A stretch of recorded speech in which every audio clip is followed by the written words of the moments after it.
All right. Hey guys, welcome to the Big Fail podcast.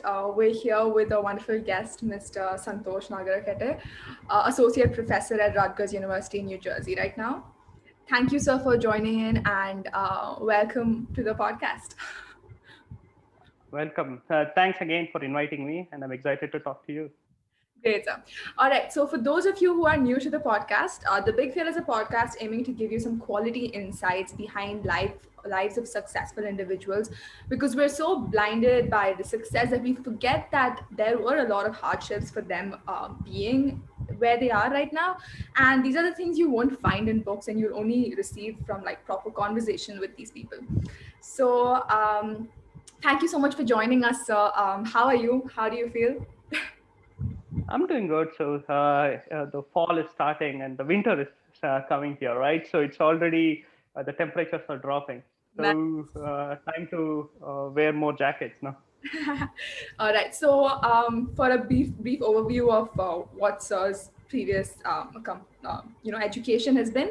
So, Santosh sir completed his undergrad in computer engineering in 2005, followed by which he pursued an MSc in computer science from the very prestigious Indian Institute of Science. He then proceeded to pursue a PhD in computer and information science from University of Pennsylvania, and currently he is the associate professor and the undergraduate program director of computer science at Rutgers University. All right, so I think that put things into perspective for our audience. So let's get Awesome. started with some questions now. All right, so your education was like throughout from 2000s to like, I mean, it's still ongoing right now. And the tech industry has been evolving constantly and there are new things, new trends happening. So how do you adapt to these changes and how do you get in with the, on the go movement? Awesome. So this is a great question, right? So change is a fact of life. So everything changes. If humans were still in the ancient times, we would still be having just cartwheels, right? So, but like we evolve. So same thing with any field. Change is a constant. Yeah. So change is a bit more dramatic in computer science. Technologies change. So if you want to be successful in any career, you should adapt to change and stay relevant. And the key thing to staying relevant and adapting to change is there is no end to learning. Yes, sir. So learning is constant. So you have to learn new things, and it takes conscious effort, right? So life has lot of things that you need to do in life. So time just like is spent on various things. So you have to budget like some amount of time to learn new things. And you should also like there are so many things you cannot be a master of everything. You should prioritize what you want to do. So this requires a bit of vision and this drive to learn constantly. So key thing I would emphasize though. So what is the key thing that you would expect from a computer science education? The key thing you want from a computer science education is the knowledge about abstractions, problem solving skills, and critical thinking skills. This is what you would want to learn from a computer science degree. And then on, like you just have the drive to enhance or finesse these skills over a long period of time. So this is what I have been doing. Every 5 years, I try to push myself in a domain which I've never done. So, for example, in my undergrad days, it was computer networks. In my master and PhD days, it was hardware and compilers. And like when I next 5 years, it has been formal verification. And now next 5 years, I'm looking at like deep analytical math. How do you design math libraries and other things? So I would say like adapt to change and stay relevant. Yes, sir. So, since there were so many possibilities in CS, and you have been, venturing into various fields within CS, did you always want to get into academia, or was there like a turning point of sorts where you realized that research and like teaching was your passion? So that's a good question. So to be honest, like most people don't know what they want to do, and like I like most people was like I didn't know what I wanted to do. I joined Suratkal because I loved math, and it took a lot of math courses. And as with any Suratkal graduate, like I got like multiple job offers, and I would have been happy taking them. And then like I thought like I was hearing about this IISc and a lot of like summer research programs there. So let me go and see what research is. This was my flair. And around the same time, when I was a student, there was a fantastic research result from India. Primality testing is in polynomial time. Primality testing is in P. This was from Manindra Agarwal from IIT Kanpur. Fantastic result. I was excited by them. This was produced as a result of the research work of a lot of PhD students at IIT Kanpur, and I was excited by it. And I wanted to explore what research is. So I wrote the entrance exam for a GATE, entrance exam called GATE, and then I got a reasonable rank, joined IISc, and IISc has two programs, MTech with coursework and MSc by research, where you do very few courses, but do spend a lot of time on research, and you have to do an interview. So I took the MSc by research. And at this point in time, there were two things, right? So I started doing research, and I had good mentors who guided me at various points, right? In Suratkal, I had good computer science instructors, but like Dr. Shankar was instrumental. Like he inspired me about primality testing, number theory. So I was excited by it. So Shankar was kind of instrumental, and he had his PhD from IISc, and I was kind of like, yeah, IISc looks like a good place. I should consider. So then I went to IISc.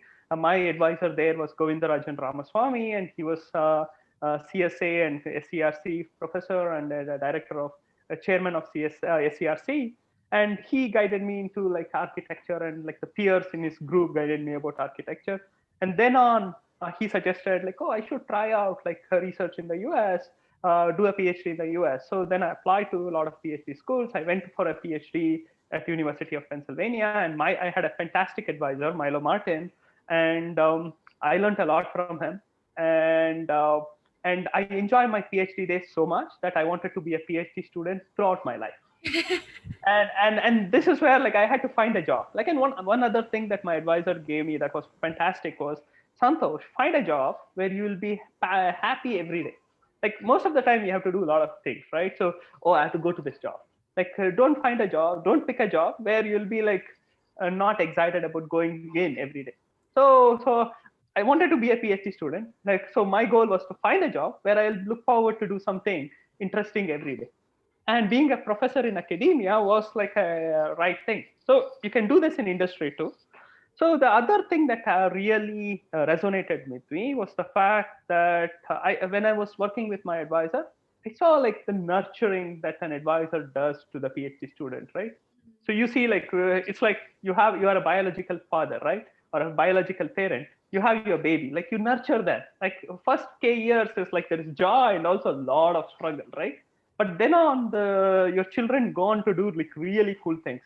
There is joy in this, right? So the same thing with being an academic advisor. So I had this process of mentoring kind of like resonated with me. I wanted to mentor students. So this is why I become a professor. So I love teaching too. Like teaching is, so one of the cool things about teaching is if you want to be a good researcher, you should be a good explainer. If you cannot express your thoughts, you can't be a good researcher. And to be a good teacher, you have to express your thoughts. So it's just being a teacher is a side effect of being a good researcher. And but it goes both ways, right? Being a good researcher makes you a good teacher. Being a good teacher makes you a good researcher. So this is why if you're an academic in the US, so you do both research and teaching pretty well.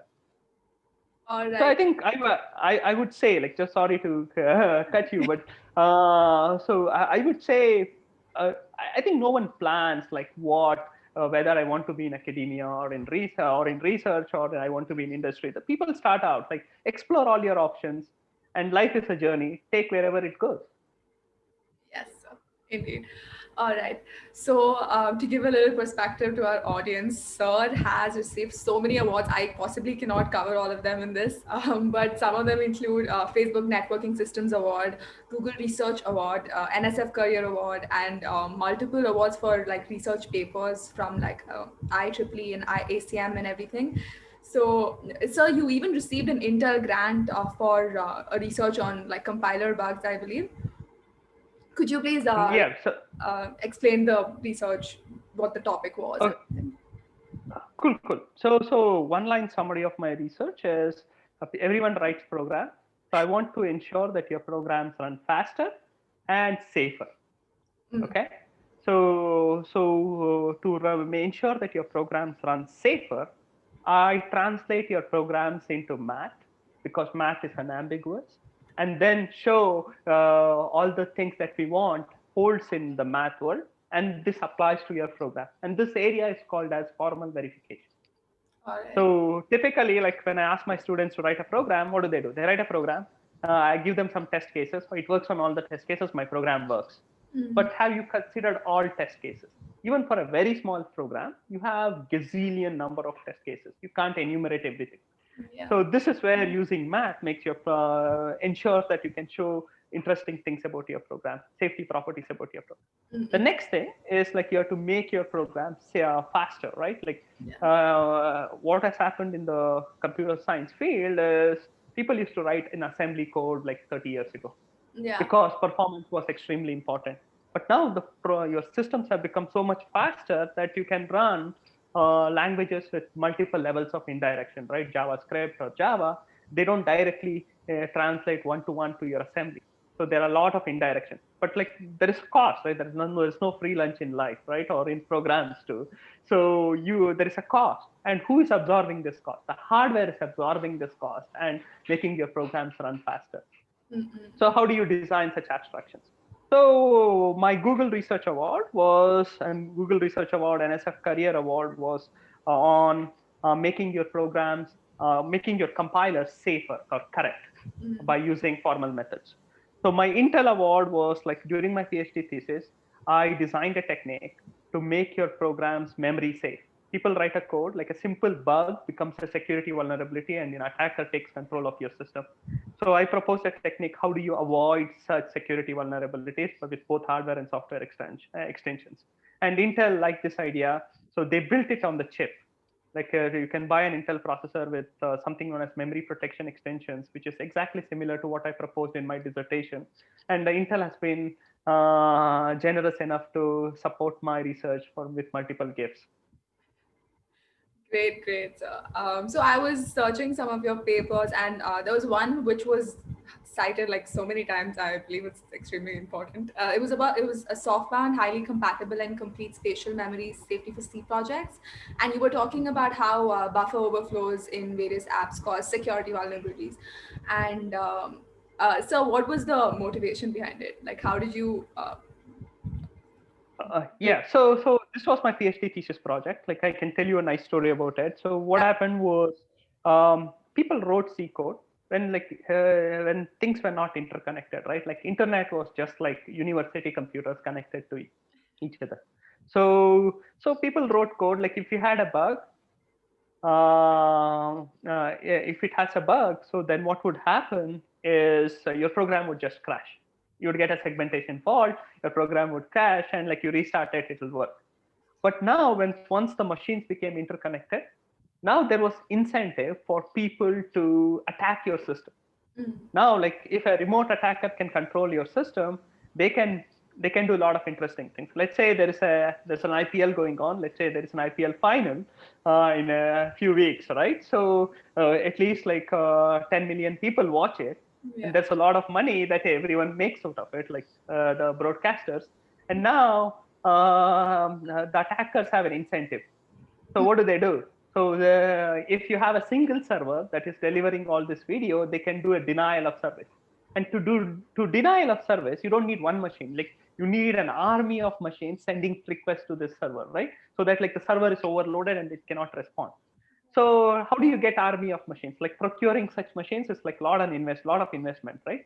So, but now if you take all the machines on the internet, exploit the vulnerability in them, like a buffer overflow, and you control them, and like the machine operates as expected most of the time, but only when the commander says like, oh, launch a denial of service.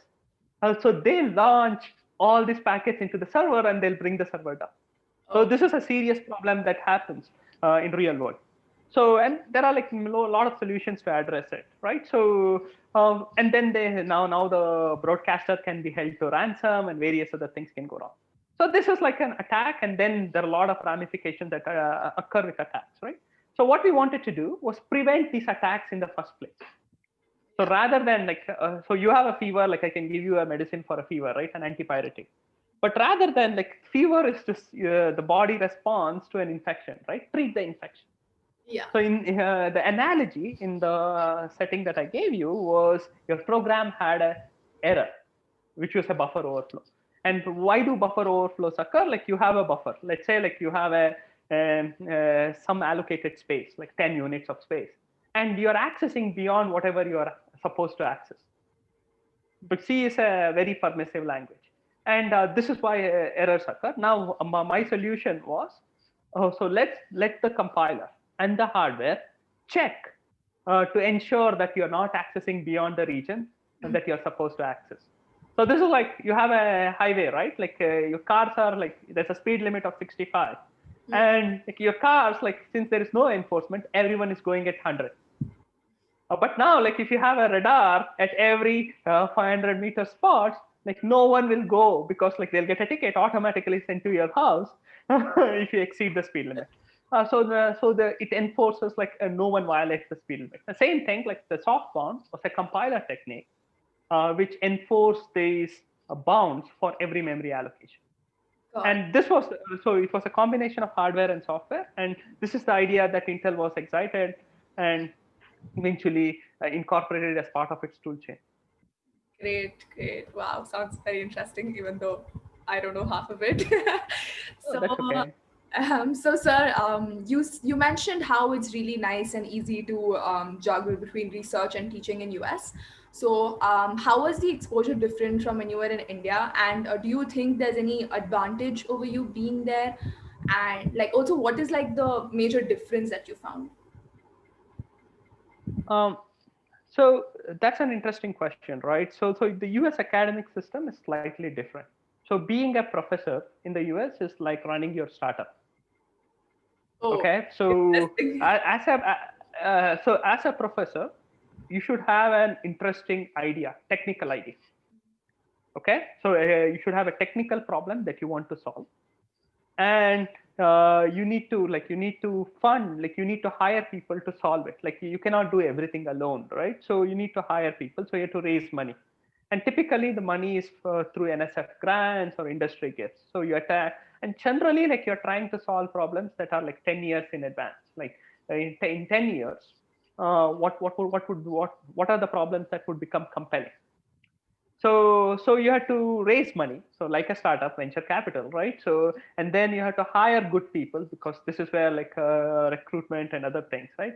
And then you have to evangelize, like advertise, right? So you have to give talks, you have to write like reasonably good papers, and like get the entire community excited by it. So I would say academia in the US has like a lot of similarities to a good startup, and there's a lot of pressure, right? So as a junior faculty member, like uh, you are given with yeah, you have been successful, you have a PhD, or some people even have postdocs, and now go establish a program for yourself, and then you're evaluated by your peers at the end of like 6 or 8 or 9 years to award tenure. So you have to establish a name for yourself. So this is a bit different. So in an R1 university, which is research oriented university, so this is what the initial 6 years of an assistant professor looks like. You have to create an agenda, like this is being successful in a startup, right? So teaching is important. Like typically, research active faculty teach 1 or 2 courses a year. Um, um, as long as you're active in research, like maybe slightly higher in some cases. But and teaching like supplements, as I told you, like it'll make you a good communicator. Like you empathize with students, you understand what students are not understanding. It enables you to identify opportunities. So it's a bit different than Indian academic system in that regard. Like even like if you look at IISc, so I think the need to raise funds is not that much necessary in India. Like IISc, all students are funded by the government, right? So all PhD students are funded by the government.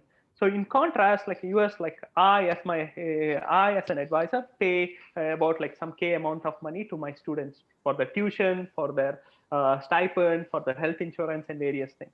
So I have to like unless like you are super rich, like you have to raise money. So this is the difference. So I think like IITs, IISc are slightly different. The Indian education ecosystem it's kind of like it has a long way to go. So there is more emphasis on degrees rather than knowledge. That's not just a flaw with Indian system, right? It's just a flaw in many places. But at least I think the things are changing. So I talk to more students now. Their people are more passionate. So rather than emphasizing just or degrees, like it's more about like what did I learn? You want to be proficient, right? So I think this is something that Indian educational system can address. And the other thing is about research. Like research is non-existent Mm. apart from the top places, right? Like such as IIC, IITs. So most of the students, like it's not, as I said, like it's not lack of talent, right? It's just lack of orientation in some sense. So these are the differences. Again, again, I'm opinionated, like I'm just expressing my opinion. So people may uh, differ from my opinion, but this is just my assessment of what the differences are. Yes. So personally, I know my friends who actually might be slightly inclined to research, but they are so skeptical because like everyone is just going for corporate jobs and like rushing to the nearest just corporate life that they can because they want that security. And like, what do you think would bring about a change in Indian education system? At least like from our side, like peer support, like PISA, we are trying to bridge the gap. Like we're trying to help students understand that it's not just the degree alone. There's so many other things that come with your degree that is so important. Like you said, communication skills, expression, all of that is just so important. And we're trying to bring about like a more wholesome experience. And do you think is there is any way we can implement that like better in this current scenario? Yeah, so that's a good question. So right, so I think computer science and like STEM in general is an amazing field. In this regard, there are a lot of industrial job options. So I should like even though research is all important, great, and blah blah blah, I want to emphasize having a good, vibrant industry is critical for any field. So I think you should be happy that computer science has a vibrant job industry. And now, like, should you be doing research or should you be doing research? Should you be taking a job or should you be getting into research? Like, evaluate your options. Like, there's no recipe, right? Not everyone should be like doing research because someone else did research. Yeah. So I think like uh, most people don't know what their passion is, what they really want to do, right? So if research requires drive and passion, right? So and like willing to flow through a lot of things. So if after your undergraduate degree, like research, you got a really interesting job and that excites you, go work for 2 years and see how things are. And then typically what happens is you work for 2 years, you get bored of it, like I want to try on different things, and then you can apply for a PhD, apply for postgraduate degrees, and see if you want to explore research. And there is also research done in industrial settings, right? So if you work in a reasonably good company, there may be interesting problems for which you need to produce solutions. You can write, you can produce interesting ideas. And then if it is worthwhile for the world to know, you can publish them. So those are all good things you can do. So I think I would emphasize this, like during your undergraduate option, undergraduate degree. So your focus should not be on, oh, I want to do research, I want to go to industry, right? Improve your skills. Again, I speak from a CS perspective, right? Like you are a CS student, like you want to have abstractions, critical thinking skills, and problem solving skills. Yeah. So you develop this, and everyone has to do a thesis project. Explore some research. So try like what would be interesting to solve, and go from there. So rather than like being, so as you said, like you need to be a good communicator of ideas, right? So you need to communicate your ideas very well. If people cannot understand you, so even if you have a brilliant idea, the world will not know it. Yeah. So you need to know how to communicate ideas. And some people are gifted, right? So they're born with a silver spoon. Others like need to acquire the skill, and all it needs is practice, practice, practice, right? So you don't have to. Not all skills can be learned. And even research, like it's all hard work, right? So this is a famous quote by Eric Betzeg. He won the Nobel Prize in chemistry in 2014. And this is like a quote I tell my students all the time, right? So uh, any endeavor in your life requires a lot of hard work, Yeah. okay? And you need to be passionate about it. So you work 5% more than the best person in your area, just 5% more. So it multiplies. Hard work is like compound interest. Oh, It will not show, it will not show in one day, right? Like you yeah. continuously do it for a period of time. Your knowledge will be 2 or 3 times more than the best known person on earth. Yes. So I would say like it's like you see someone and you're wowed by it, like, oh, don't think they're geniuses. Like it's like they put in a lot of hard work over a long period of time, and that is what is showing up right now. And I think like this is what I would say, like, to be successful you don't need to be genius. There is this mad uh, following cult, right? So we're like, oh, you're a genius, you magically produce. But science and everything happens through persistent hard work. Yeah, you need to be reasonably good, like be in the right place at the right time, but you should flow through. Like you should persevere through failures, persevere with hard work over a long period of time, and eventually success will pay off. Got it, sir. So I think I would suggest to emphasize your point, develop communication skills, like especially articulating your ideas. Second, like critical thinking and problem solving skills. And third, like be open towards industry, explore opportunities. There is Google Summer of Code, like where you can develop like your programming skills. Then you can like apply for a lot of fellowships, right? Like summer research fellowship. There is like IISc has this new internship program for undergraduate students. And I do see a lot of NITK students doing internships at IISc. Those are all fantastic opportunities. Explore them Yes. and keep an open mind. Got it, got it. So, sir, you mentioned how the whole persistent hard work, it goes a long way. So, I think we would like to hear some of the times when you faced like some setback. When you obviously hard work isn't just gonna give you benefits; it's gonna have some at some point you must have faced a roadblock of sorts. So, could you elucidate on that and how did you cope with it? Yeah, so this is, I think like this is the history is written by the victors, right?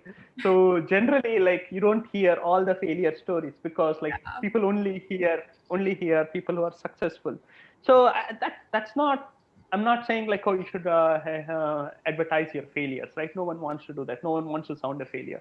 So that said, like failure is a part of life, right? Like as I said, you do a startup, you will fail 99% of the time, 99.99% of the time. And you do research, like no one can predict the future, right? So you fail most of the time, 99% of the time. So failures are a fact of life. You need to accept it. Like sometimes, like people are going through. We are all humans, right? We are going through various phases in life. Some failures affect us much more than other failures.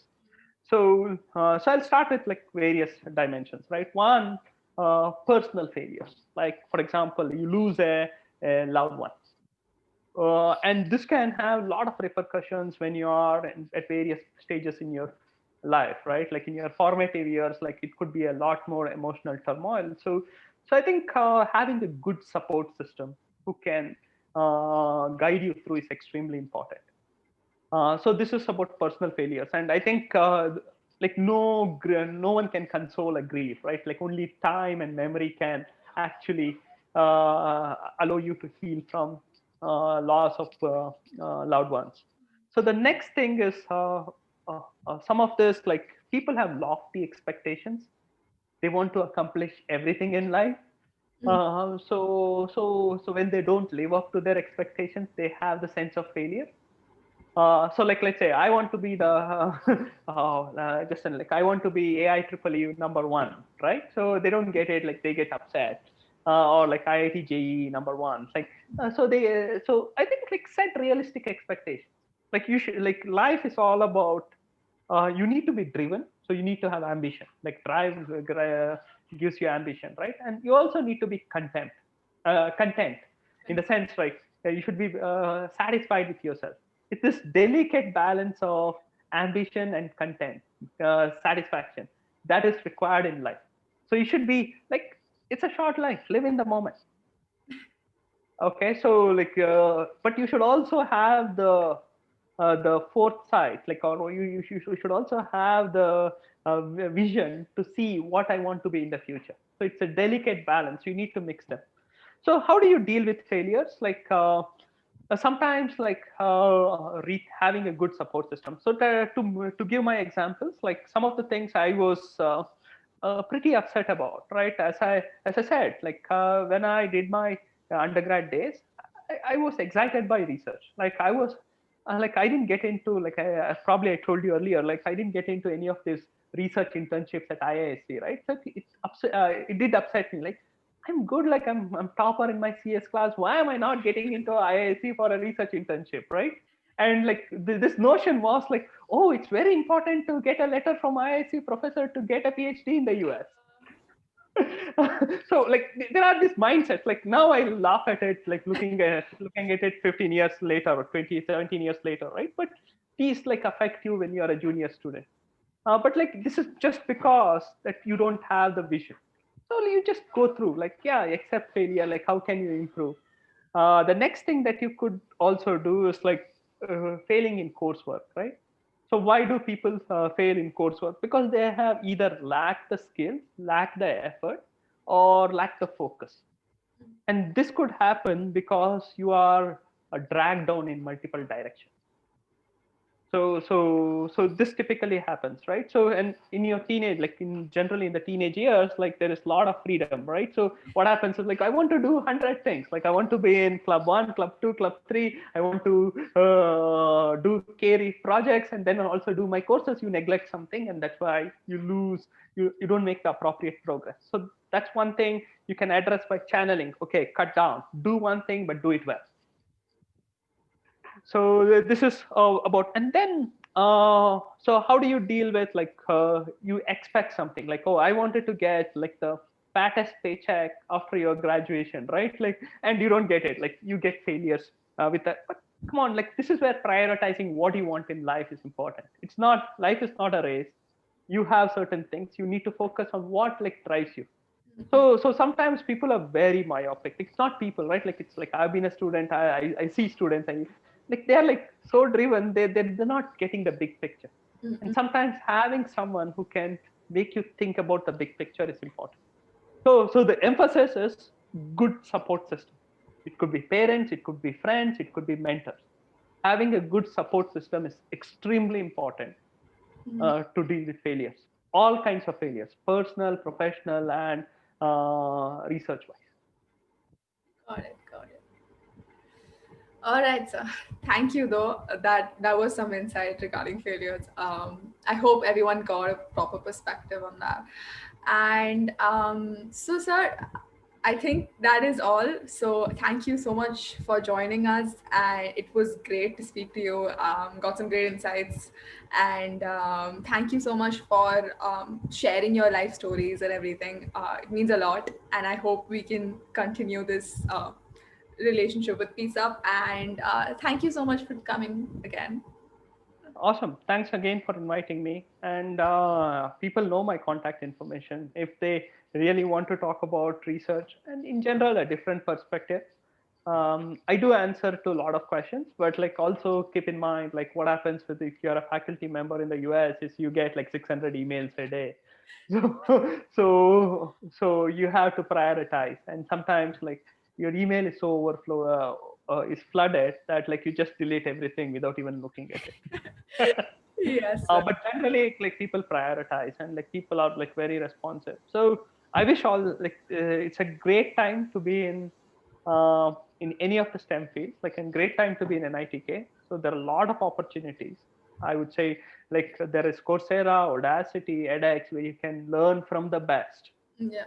in the world and take courses, prioritize and do these courses, and do internships, and like it doesn't hurt to ask.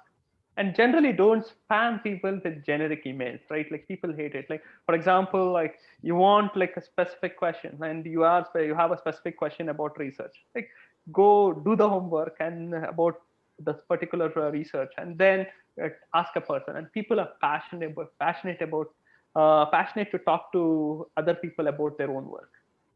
Yeah. So that said, I think it's horrible time with the pandemic and the stuff. So you don't have the social interaction that is required.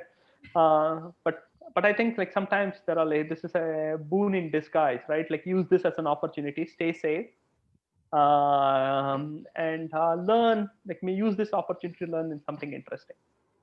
And thanks again for inviting both Jeffina, Aditya, and Stefan. Thank you so much, sir. Thank you so much for coming to our podcast. Awesome. All right, I will put up his links and everything along with the podcast for those of you who want to go see his research papers and everything. Yeah. All right. Thank you so much for joining, sir, and thank you to all the viewers. That's it. Thank you. All right. Bye. Uh,